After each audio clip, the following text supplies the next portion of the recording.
The ocean is a realm of beauty and violence, where serenity can shatter in a heartbeat. In this video, you'll witness 6 gripping stories of shark and orca attacks that left survivors scarred, yachts broken, and lives forever changed. From a honeymoon-turned nightmare to a kayaker's fight for survival, each account dives deep into the raw unpredictability of the sea. The waters off Gansbaai, South Africa were cold, dark, and teeming with life and death. Known to locals and thrill-seekers alike as Shark Alley, the narrow channel between Dyer Island and Geyser Rock had a reputation that attracted the brave and warned off the wise. Jake Collins, a 29-year-old American from Santa Cruz, California, was among the brave, or maybe just bold.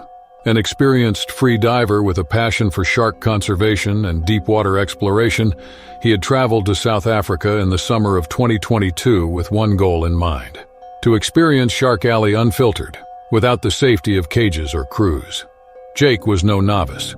He had logged over 300 dives in waters ranging from Hawaii to Micronesia. He understood the currents, the risks, and the behavior of marine predators. But the ocean is not a place that forgives confidence. It tests it, distorts it, and sometimes swallows it whole. On the morning of August 18th, Jake launched from Klein Bay Harbor just after sunrise. The sky was low and overcast. Swells were modest, but visibility was poor, with heavy plankton blooms clouding the water below.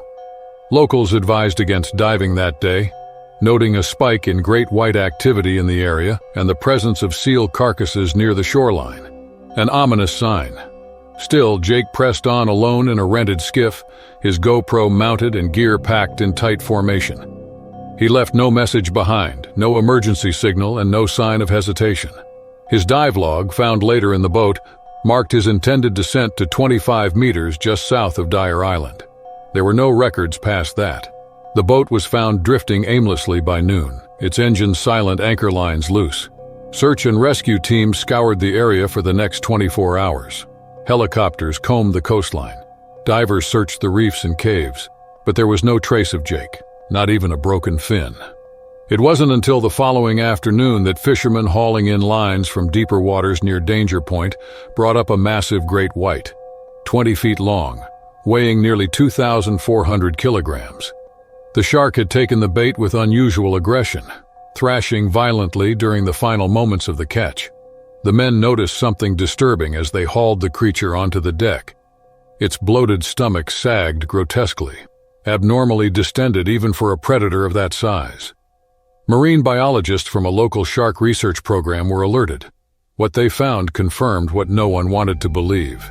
During the necropsy, technicians opened the shark's stomach and discovered partial remains of human tissue, a dive fin with the initials JC etched near the heel, and fragments of a neoprene wetsuit consistent with the type Jake had been wearing.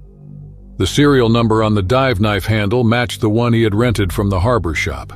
Among the contents was also a shattered dive mask lens, stained red by old blood, and pieces of plastic that were once part of his underwater camera. The working theory, assembled from forensic marine analysts, was grim. Jake had entered the water just as a hunting group of great whites were circling the area. With the murky visibility, his movements might have mimicked those of an injured seal, an easy target. It was possible he had seen the shark coming too late, or maybe not at all. Great whites can strike from below at over 40 kilometers per hour, their jaws clamping with a force strong enough to crush bone. A single blow from a shark that size could have broken his ribs and disoriented him beyond recovery. The pattern of digestion indicated he was likely dead before the shark consumed most of him. Experts believed the first strike was fatal, rendering him unconscious or worse, before the predator dragged his limp body deeper into open water. The fact that so little of him remained was not uncommon. Scavenging sharks, especially in competitive feeding areas like Shark Alley, could consume a body in minutes. What haunted everyone was how silent it all had been. No distress call, no surface splash detected by nearby boats, no sign of a struggle. The sea had swallowed him with brutal efficiency. Jake's family was notified through the U.S. consulate. His parents, both marine biologists themselves, released a statement expressing both grief and respect for their son's passion. The family asked that people not villainize the shark, acknowledging the risks their son had accepted by diving in such territory. His mother, her voice trembling at a small vigil held near the harbor, said that he had understood the ocean and loved its creatures, even the ones that took him. Local authorities ruled the death an accident, officially attributing it to drowning and post-mortem predation by a great white. Still, questions lingered. Some divers in the area believed Jake may have underestimated the combined dangers of low visibility and high predator density. Others suspected that he might have chased an adrenaline-high one dive too far. His death sent ripples through the free diving and marine adventure communities. Shark Alley tours saw a dip in bookings for weeks. Conservationists warned against misrepresenting the incident as a shark attack, emphasizing the natural order of predator and prey. But for those who knew Jake, none of that mattered. What they remembered was his thrill for the unknown, his constant hunger for deeper water, and how in the end he had gotten exactly what he sought. An encounter on the edge of nature's rawest force. The sea gives, the sea takes. Jake Collins knew that better than most, and when the deep finally called for him, it came not with a roar, but with silence and teeth. The waves at Moonrise Beach, California, curled gently over themselves as the late morning sun warmed the sand. It was early June and tourists packed the shoreline. Umbrellas, children's laughter, sunscreen, and the smell of salt hanging in the air. Everything was calm until someone noticed the shape in the shallows. A few meters from the shore, half buried in wet sand and tangled in foam, lay what looked like a lifeless shark. Its pale belly gleamed under the sunlight and its gills moved sluggishly. It wasn't large, perhaps 6 or 7 feet long, but unmistakable in shape. The broad head, dark dorsal fin, and jagged tail confirmed it. A juvenile great white. People gathered quickly, phones in hand, their feet digging into the wet shoreline as they crept closer. Most kept a cautious distance, murmuring and pointing. Some speculated that the shark was already dead, stranded during high tide and left behind by the receding waters. A few parents pulled their children away, sensing that something wasn't quite right. Among the crowd was 31-year-old Madison Reyes, a tourist from Phoenix, visiting the coast for the first time in years. She had flown in 2 days earlier with her younger cousin, excited to escape the desert heat and spend a few days near the ocean. She was adventurous, outgoing, and had always been drawn to wildlife, fascinated by marine documentaries and shark behavior. When she saw the beached predator, she didn't hesitate like the others. She stepped forward, barefoot and confident, her phone in one hand, the other reaching out.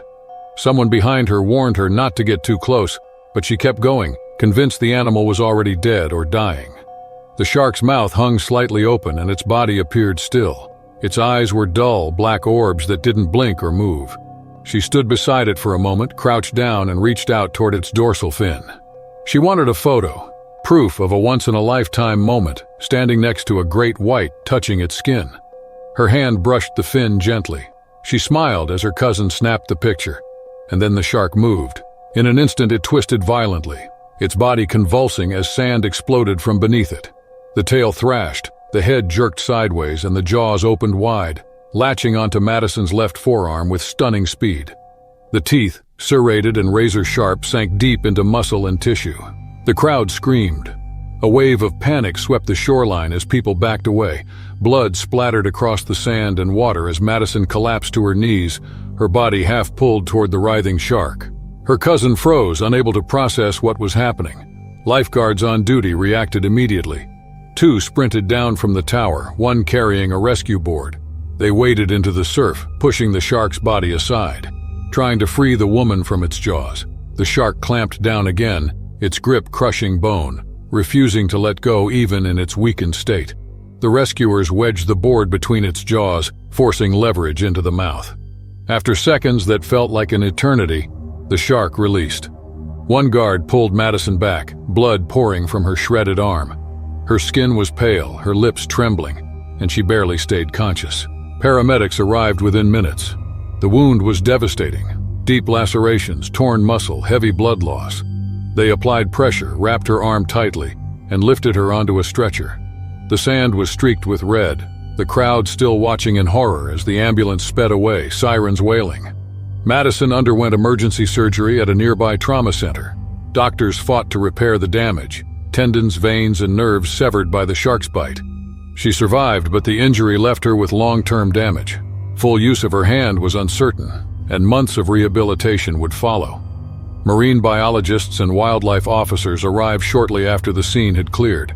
By then, the shark had stopped moving again, lying motionless as foam washed around it. Experts examined it briefly and concluded that it had not been dead at all, but likely stunned, either injured or exhausted after chasing prey into the shallows. Juvenile great whites sometimes beach themselves during frenzied hunts, especially in turbulent surf. Officers coordinated a careful rescue effort. Using tarps and ropes, they slowly dragged the animal back into deeper water. As the tide came in, the shark stirred again, flicking its tail. Then, with one strong kick, it slipped into the surf and vanished. It was gone as quickly as it had appeared. Later that day, officials released a statement warning beachgoers about the dangers of approaching stranded wildlife. Just because an animal appears lifeless does not mean it is safe. Great whites, even young ones, have powerful reflexes and unpredictable survival responses. The situation, they said, could have easily ended in death. Witnesses described the entire scene as surreal. One moment it was a calm beach day with tourists and sunscreen. The next it was chaos, blood, and screaming.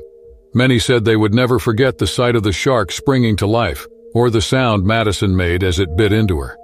It was a moment of stillness shattered in an instant. For Madison, the experience changed her forever.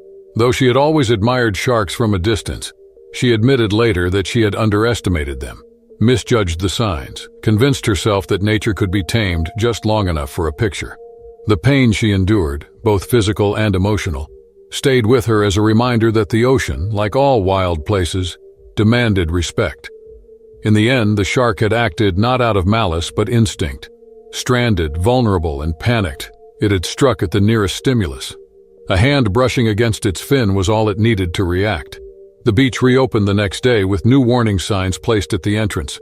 Do not approach marine wildlife. Injured animals can still be dangerous. Lifeguards patrolled with added vigilance. The moment when Madison stood beside the shark, captured in photos just seconds before the attack, remained etched in people's minds. But more than anything, they remembered the silence that followed the strike, the stunned disbelief, the frozen horror of the crowd. It was the moment when something thought dead came back to life, and in doing so, nearly ended hers. The water was warm, thick with silt and shadow, as Chief Petty Officer Eric Dalton descended into the murky green off the South Carolina coast. It was just past 9 a.m. on July 10, 2025. The cutter Sea Ranger hovered in calm seas about 5 nautical miles out, where Eric and his dive partner had been dispatched to perform routine maintenance on a navigation buoy that had been listing off-center for several days. Eric, 34 years old, had spent more than a decade in the U.S. Coast Guard. Strong, level-headed, and calm under pressure, he had worked countless missions involving underwater inspections, salvage dives, and search and rescue training. This job was standard, quick, mechanical, nothing out of the ordinary. Visibility was poor, as expected for midsummer. The water was heavy with suspended sediment and algae blooms, typical for the region's estuarine zone, where freshwater rivers met the salt of the Atlantic. The buoy, large and partially submerged, loomed overhead as the men went to work at a depth of roughly 12 feet. Eric checked mooring lines and subsurface connections, while his partner hovered nearby, keeping an eye on both gear and surroundings. The job had gone smoothly for nearly 15 minutes when everything changed. Without warning, something slammed into Eric from below with staggering force, like being hit by a battering ram. He never saw it coming. A massive set of jaws clamped around his upper right thigh, driving serrated teeth through the neoprene of his wetsuit and deep into flesh. The pain was instant and blinding, the pressure crushing. The attacker, a bull shark roughly 8 feet long, thrashed once before releasing him. Blood billowed into the water in a dark cloud. The shark was gone in seconds, vanishing as quickly as it had struck, swallowed again by the haze. Eric screamed through his regulator and kicked upward. His partner caught sight of the rising blood plume and immediately signaled an emergency. Together, they broke the surface. The partner shouted to the cutter, waving urgently. Crew members sprang into action, lowering a retrieval sling and pulling the wounded diver aboard with practiced speed. Eric's right leg was a mess. The bite had torn through muscle and exposed bone, a deep, crescent-shaped wound that pulsed with arterial blood. His wetsuit was shredded from hip to knee. A corpsman aboard the Sea Ranger applied a tourniquet high on the leg, cinching it tightly to slow the bleeding. Eric was conscious but pale, drifting in and out as shock began to set in. The crew radioed for medevac. A Coast Guard helicopter was already on a training flight nearby and diverted within minutes. It hovered above the cutter, hoisting Eric in a stretcher basket as rotors chopped the humid summer air. He was flown directly to a trauma center where doctors rushed him into surgery. They managed to save his leg. The damage had been severe: multiple puncture wounds, torn muscle groups, and heavy blood loss. But the rapid response by his team, the skill of the corpsman, and the quick medevac prevented a fatal outcome. Eric remained hospitalized in critical but stable condition for the next several days, undergoing further procedures and beginning what would be a long, painful recovery. The attack shocked the Coast Guard unit. Maintenance dives were routine, low-risk operations not typically associated with shark danger. There had been no bait in the water, no chumming activity, and no fishing boats nearby. There was nothing to suggest a heightened threat. Marine wildlife experts were called in to assess the situation. Based on wound analysis and witness reports, the culprit was identified as a bull shark, likely a female, around 8 feet in length. Bull sharks are known for their aggression and adaptability, often swimming into murky freshwater and brackish environments. They are responsible for more recorded attacks on humans than any other shark species, largely because they inhabit areas where people swim, surf, and work. What made them especially dangerous was their tendency to strike without warning and poor visibility, mistaking humans for prey or simply investigating with their teeth. This part of the South Carolina coastline, with its marsh outlets and shifting estuarine inlets, was prime bull shark territory, especially in midsummer when water temperatures rose and baitfish congregated inshore. Still, attacks on divers were rare. The incident was classified as unprovoked. Eric had done nothing to trigger the strike. No sudden movements, no bleeding, no interaction with fish. He had simply been in the wrong place at the wrong time. The attack became a topic of serious discussion within military dive units. Training briefs were updated, and new protocols were added for working in low-visibility, shark-prone waters. Some called for enhanced protective wetsuits or shark deterrent devices. Others urged stricter conditions for solo or small team dives in coastal zones. The footage from the body cameras worn during the dive, while foggy and clouded by sediment, was reviewed in detail. It showed only a flash of motion and then red, one sudden blur, a hit from below, and a surge of bubbles. It was over in less than 3 seconds. For Eric, the experience marked the beginning of a long road. After weeks in the hospital, he was transferred to a rehabilitation center. He worked through infection, nerve damage, and muscle loss. Walking again would take time. Returning to dive status was uncertain, but what struck his fellow crew members the most was not just the attack, but how fast it had happened. One moment, a quiet, routine dive. The next, a violent, primal encounter with one of the ocean's most feared predators. It wasn't the shark's fault. Bull sharks operated on instinct, driven by hunger, competition, and survival. The ocean didn't care about routine or training logs. It simply did what it had always done. Reminded anyone who entered its depths that they were visitors in a world built on different rules. The cutter Sea Ranger resumed its patrols a week later, its divers now operating with greater caution and awareness. A plaque with Eric's name was discreetly mounted in the briefing room, not to commemorate tragedy, but to underline a lesson. The deep could turn on you in an instant. One moment you're tightening bolts beneath a buoy. The next, something powerful and ancient surges up from below, teeth first, leaving only blood, silence, and the roar of propellers overhead. The waters off Mozambique's coast shimmered beneath the cloudless July sky, a mosaic of turquoise and blue stretching endlessly toward the horizon. It was July 15th, 2021, mid-dry season in that region, when warm trade winds drifted over the Indian Ocean, and the sea, calm in appearance, hid swift currents and ancient predators beneath its surface. Emily Saunders, 27, had always loved the ocean. Born in coastal Maine and raised with a deep appreciation for marine life, she had studied environmental science and worked part-time at a local aquarium during her university years. Her fascination with the underwater world made the choice of a honeymoon destination an easy one. She and her husband, Daniel, had flown halfway across the world to a remote chain of islands off Mozambique's coast, known for white sand beaches, pristine coral reefs, and a wild beauty seemingly untouched by time. They were newlyweds full of joy, exploring life's first adventures together. That morning, they had boarded a small charter boat run by a local guide and set off toward one of the outer reefs for snorkeling. The water was warm, visibility was excellent, and schools of fish darted below them as they slipped into the sea. Floating side by side, their masks fogged slightly with each breath, they watched the reef life unfold beneath them. There were a few fishing boats scattered across the horizon, tossing bycatch into the ocean. It didn't register as a concern. It was normal here, local fishermen following their routines in waters they knew intimately. But beneath the surface, the presence of blood and fish waste was stirring something far less predictable. Tiger sharks are not stealthy for long. At nearly 12 feet in length, the one that approached them moved with slow, heavy grace. It circled low at first, far enough below to be unseen, its body weaving through the water like a shadow beneath sunlight. Drawn by scent, it had risen from deeper currents, instinct sharpening with every flick of its tail. Emily was just above it when the strike came. Without warning, the shark surged upward. Its jaws, massive and serrated, clamped onto her right thigh, its momentum driving both of them downward. 1 second, she was drifting beside her husband.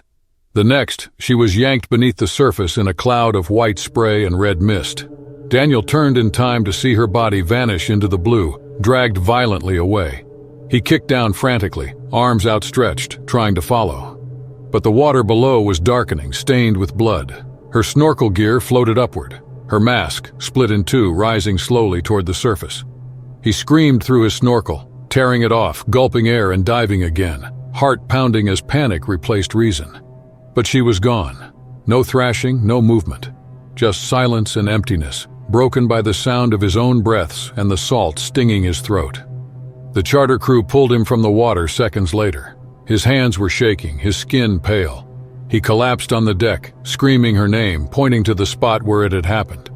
But nothing surfaced. Rescue divers arrived within the hour, coordinated by the local authorities and Marine Patrol. They scoured the reef and surrounding waters, hoping for a miracle. All they found was a single fin, a broken snorkel, and the murky trail of blood that faded with the shifting tide. Emily's body was never recovered. Tiger sharks are apex predators, opportunistic feeders known to patrol shallow waters near fishing activity, especially during Mozambique's dry season. Locals were not surprised. They had seen it before, though rarely with tourists. The boats nearby had likely drawn the shark in with bait scraps, creating the perfect conditions for an accidental strike. Emily had been in the wrong place, above the wrong shadow, at the wrong time. Daniel remained on the shore for hours after the search was called off. Still wearing his wetsuit, his hands clenched around her mask, he stared out across the water, unmoving, lost in the horror that had unfolded in seconds. Witnesses said he refused to leave, whispering her name to the waves. No one could comfort him.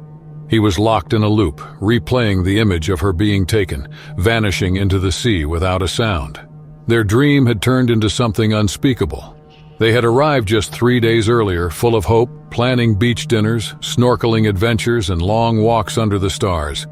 Now he was alone in a foreign country, left only with broken gear and blood-stained memories. The resort offered condolences. Local authorities filed a report. Officials reminded travelers of the risks during midsummer months and updated their warnings for recreational divers and snorkelers. They said tiger sharks could be unpredictable, especially when baited, even unintentionally. For the people who witnessed the aftermath, the memory lingered. The serenity of the reef had been shattered in a single instant. One moment, a couple floated peacefully together. The next, one of them was gone. No time to react, no chance to fight, just the raw force of nature asserting itself in its own violent language. Emily's story spread quickly. Some news outlets covered the tragedy in clinical detail, others with emotional speculation. Friends back home in Maine held candlelight vigils. Her former colleagues at the aquarium set up a memorial near the coral exhibit she used to care for. But Daniel remained adrift. In interviews weeks later, he admitted he still saw her face in the water every time he closed his eyes. He had blamed himself, convinced that he could have done something, held her, pulled her back, shielded her somehow. But there had been nothing he could do. The tiger shark had taken her into a world where humans are always out of place. That July day was a reminder of the thin line between beauty and danger. The same ocean that had drawn Emily in, that had given her peace and fascination, had turned into something monstrous in an instant. And the reef, which had teemed with color and life, had become the site of a nightmare that would never fully release the man who watched it happen. Even now, the waters off Mozambique's coast remain as clear and stunning as ever. Tourists still arrive, still dive, and still marvel at the beauty below the surface. But those who remember July 15, 2021, carry with them the knowledge that beneath the calm, beneath the color, something ancient waits, silent, sudden, and without mercy. The sky was calm, the sea smooth as polished glass, and Johan van der Merwe stood barefoot on the teak deck of his 50-foot yacht, Aquila, sipping a late afternoon gin and tonic. The Western Cape shimmered in the distance, its rugged coastline softened by mist, and everything felt effortless, the kind of effortless that only immense wealth can buy. At 53, Johan was no stranger to the sea. A South African mining tycoon turned investor, he had spent years cruising coastal waters aboard a string of increasingly luxurious vessels. Aquila was his latest, a gleaming fiberglass and chrome monument to maritime indulgence. Equipped with satellite navigation, twin outboard tenders, a submerged viewing deck, and a full-time crew of 3, it was designed to master the open water with comfort and class. That July afternoon, nothing felt out of place. They were cruising just 15 nautical miles southwest of Cape Point, an area known for rich marine life, dolphins, seals, migrating whales. Johan had spotted 2 sunfish earlier that morning and a distant humpback breaching far off. He leaned over the railing, scanning the sea's calm surface, when the first impact hit. It was sudden and brutal, a deep thud that reverberated through the hull, followed by a jolt that nearly knocked Johan off his feet. He clutched the rail and turned in disbelief. Another thud, this time stronger. The yacht lurched slightly to starboard. Below deck, the crew scrambled as lockers flew open and glassware shattered. Johan's captain shouted up to the helm, unsure if they'd hit submerged debris. But the sea was clear, no rocks, no driftwood, no warning. Then someone shouted from the stern. Johan ran aft and saw it clearly. A massive male orca, black and white like thunderclouds against the sea, was circling the yacht. Its dorsal fin towered above the waterline, curved and unmistakable. It was huge, well over 20 feet in length, with an energy that didn't feel curious or passive. The orca turned again and accelerated. With shocking speed, it slammed headfirst into the yacht's stern. The impact was violent. Fiberglass cracked. One of the mounted outboard tenders tore loose and splashed into the water. Alarms began to beep as minor flooding was detected below deck. Johan's hands trembled as he gripped the wheel. He tried to steer away, throttling forward to gain distance, but the orca followed. It dipped beneath the yacht, vanishing momentarily before striking again, this time just behind the port side engine mounts. Another deep boom echoed through the hull. The sea had shifted. What had been calm minutes earlier now churned with tension. Crew members rushed to seal hatches and check bilge pumps. The yacht's hull integrity remained intact, but stress cracks began to spider along the stern's fiberglass. Johan, experienced as he was, had never seen anything like it. He had encountered orcas before, gliding through kelp beds or in the distance alongside pods of dolphins. But this was different. This one wasn't swimming by, it was engaging. For 10 relentless minutes, the orca stayed close, circling and occasionally ramming. The pattern felt deliberate, as if it were testing the vessel, probing its weaknesses like a predator toying with something strange and unfamiliar. At one point, the orca surfaced near the bow, exhaled loudly, and drifted alongside the hull. Johan stood frozen, only feet away from the creature's eye, an ancient, intelligent gaze that didn't seem indifferent or fearful, but observant. Then, without warning, the orca submerged again and delivered one final blow to the stern before vanishing into the deep. The silence afterward was overwhelming. No one moved. The only sound was the ocean gently lapping against the damaged hull. Johan looked around at the wreckage. The tender was gone. A solar panel mount had snapped clean off, and one of the lower cabins was taking on water at a slow but steady rate. Despite the trauma, Aquila remained afloat. The bilge pumps did their job. Emergency patches were applied where needed, and Johann radioed a nearby vessel for assistance. Within an hour, they were being escorted back toward Hout Bay at reduced speed. The orca never returned. Marine specialists later reviewed Johann's report and compared it with recent local incidents. In the months leading up to July, several orca interactions had been reported off the Western Cape. Pods had been seen hunting large prey, including great white sharks, and had been acting with unusual assertiveness. Orcas, known for their intelligence and complex social behaviors, have a long memory. Some experts speculated that the individual Johann encountered had either mistaken the yacht for a threat or an object of interest, something novel to investigate with force. Though the attack wasn't predatory, it was aggressive and intentional. What unnerved Johann the most was how personal it had felt. The orca hadn't simply bumped the boat and swum away. It had stayed, circled, struck again and again. It had made contact not just with the hull but with the people inside, shaking them physically, rattling them mentally. The damage to Aquila ran into hundreds of thousands of rand, including structural repairs and lost equipment. Johann, normally proud and collected, later described the experience as terrifying and surreal. For a man who had lived his life in control of businesses, investments, and every corner of his polished world, being rendered helpless in the open ocean was a humbling reminder of just how powerless humans can be. Witnesses from other vessels nearby confirmed the incident, describing the orca's behavior as odd and agitated. One boat captain, watching from a distance, said it looked like the animal was testing the yacht like a lion batting at a strange animal it didn't quite understand. The ocean, once a sanctuary of calm and luxury for Johann van der Merwe, now carried a different weight. He kept the yacht, though it stayed docked far longer after the repairs. He would later install reinforced stern plating and sonar alarms, not out of fear but out of respect. The sea had reminded him in no uncertain terms that not everything out there could be charted or controlled. Not every threat gave a warning, and when the wild came crashing out of the deep in the form of a 20-foot predator, even the strongest hull could feel like paper. The kelp beds off the coast of New South Wales undulated gently beneath the surface, swaying with the ocean's rhythm as morning mist clung to the water like a veil. 37-year-old photojournalist Dean Harker paddled steadily through the calm, his sea kayak gliding over beds of golden-brown fronds. It was early August and the sky was overcast, but the water was clear and Dean was alone, exactly how he preferred it. He had always chased isolation. A former war correspondent turned environmental photographer, Dean found a different kind of adrenaline in the ocean. He'd spent the last few years documenting marine ecosystems, focusing especially on human-wildlife interactions along Australia's coastline. His current project involved capturing aerial and water-level footage of kelp forests and their marine inhabitants, fur seals, rays, and, if he was lucky, the occasional distant glimpse of a shark. But luck was a strange thing in wild places. He had launched from a quiet beach south of Bateman's Bay at sunrise, planning to spend a few hours navigating the kelp-lined shallows before turning back inland.